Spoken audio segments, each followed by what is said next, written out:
Kaya gagawin ko. So, guys, tingnan mo naman yung bangs ko. Talagang palong-palo ah.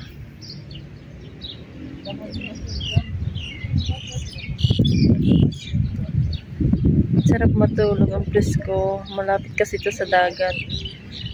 Eh, ang sarap sa lilim ako ng puno. Tapos nasisilaw ako sa sinag ng araw.